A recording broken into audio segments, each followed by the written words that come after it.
Chỉ bay về cô lệ tuần trưa mà chuan blog lệ website ta PDF download link siam dan kan en hoin kan zur ho lệ do nani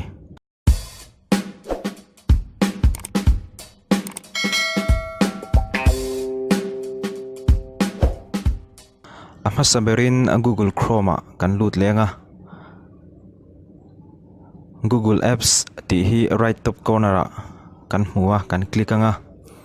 Google Drive kan click lenga Google Drive hian kan document te PDF kan upload te halo oma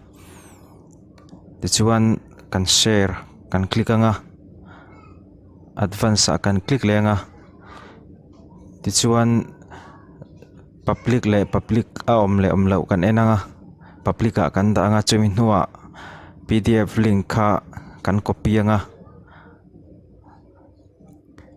PDF link kan copy zo nuwa new tepa kan lutanga kan blog emo website emo kami kha Google kan chunga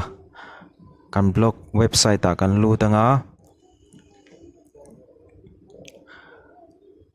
blog kan lu nuwa new post ti new post te hian kan click anga chuan kan thil post tur a title kan ziak anga PDF download link blog a siam dan tin heading kan siama tichuan a body a hian download PDF here ti te download PDF kan ti te khatiang kan click na tur kha kan type anga link ti a hian kan click lenga tichuan web address a hian nichina kan copy link kan copy kha kan paste lu tanga kan paste lu nuwa okay kan metanga tichuan publish kan met lenga view blog a hian kan click lenga tichuan kan blog kan website kan luta tichuan kan enchin donani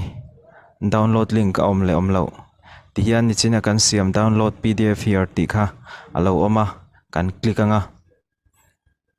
tichuan kan thil post kha kan thil upload kha PDF in kan download thei donani